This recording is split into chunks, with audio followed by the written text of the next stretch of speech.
Hey guys, and welcome back to the Minnesotan Sports Podcast. And man, It's a rough night at the Philippi household. It's rough. So the Eagles win the first game, as much as Vikings fans hate the Eagles. And then as a Vikings fan, I try and live vicariously through other teams. So I'm always rooting for whatever teams in the playoffs haven't won a Super Bowl yet. I always root for them. So I was rooting very hardly for the Bengals, and it just sucks. They weren't able to get it done. Gosh, you guys seen that Snapchat commercial? It's really disturbing. Oh my gosh, it's in the background. It's throwing me off. But yeah, the Chiefs, if you didn't watch the game, 23-0, they win off of a last-second Harrison Butker field goal. So it wasn't 23-0. Sorry, 23-20. On a last-second Harrison Butker field goal. I'll talk about the whole thing, but first of all, I just want to talk through the last minute of the game. So the Bengals, they've got the ball at 35, 40 yard line. They need roughly 25 to 30 yards to get into field goal range themselves. It's 47 seconds left, and they end up falling inbounds. Any other team you're playing, it's different.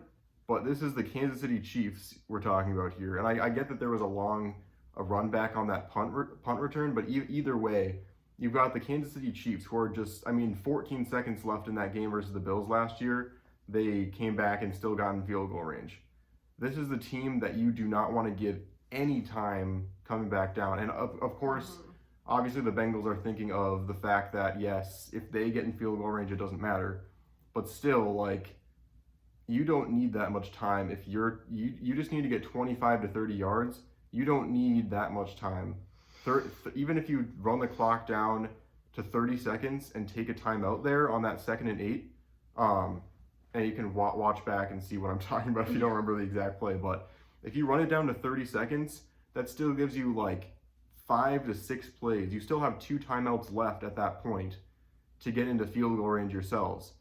And then with the 30 seconds left now, when they threw those 2 incompletions, that would have given you 20 seconds left on the clock, and the Chiefs wouldn't have been able to do anything in that much time.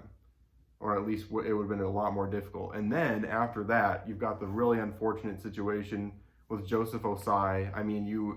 When Mahomes runs out of bounds there with 8 seconds left, if they don't get anything off of that and they don't try for another play, they can try a 54-yard field goal, which would have been very difficult in those conditions.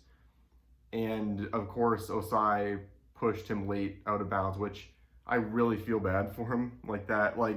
It's not like it was that egregious of a mistake. Mahomes took a couple steps, and it's not like he just totally threw him to the ground. Push. It was right after he stepped out. And it was a penalty. It should have been called a penalty. I'm not trying to argue that, but it's so unfortunate that that game can end, because it was such a good game all the way through, and for it to end on a mistake like that is just really unfortunate. And I'm not as much of a Chiefs hater as a lot of people are.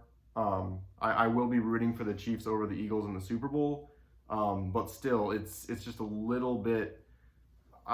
Before I say anything else, I just want to say something real quick. Tony Romo, I'm not a fan of him as a color announcer. Maybe he'll get better as time goes on, but man, it's just first of all, someone needs to tell him that when the crowd is super loud, he doesn't need to yell louder. The mic's right there. he's just yelling into the mic whenever the crowd's loud. Anyway, other than that, everything Patrick Mahomes does. Early in the game, Patrick Mahomes just threw the ball away like a normal play. As any quarterback in the league sees your wide receiver's not open and just decides to throw it away before he gets sacked. What are you laughing at?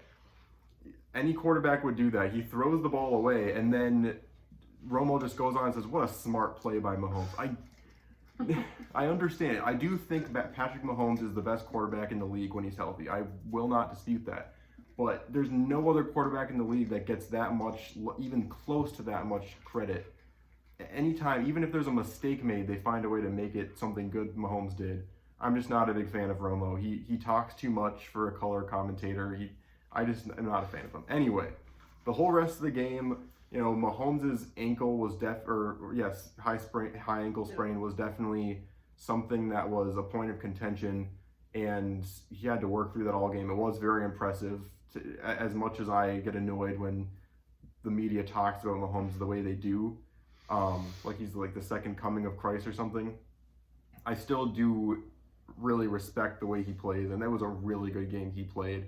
And if the Chiefs would have lost that game, it was because a lot of confetti. Was very delayed. They didn't just do that until right now. But anyway, if the Chiefs had lost that game, it would not have been on Mahomes. He almost didn't win that game because usually it has to be the Patrick Mahomes show all the time. And the one game where he needed a lot of help, he didn't get nearly as much as he could have. Like he had to still do a lot of things himself. And there was receivers not catching passes, but they still were able to stick it out. On the Bengals side, they did get a couple of unfortunate calls against them, and I'm not saying that's the reason why they lost, but it was just really difficult. They couldn't get their foot on the gas the whole game through. They had these really nice long drives, some crazy good catches by Jamar Chase, but they just couldn't get that consistency the rest of the game. And the name of the game for the Bengals is still going to be an offensive line. If they had like a top 10 offensive line, they would have been unstoppable this year. And it's the same issue with the Vikings. They need an offensive line that can protect Joe Burrow.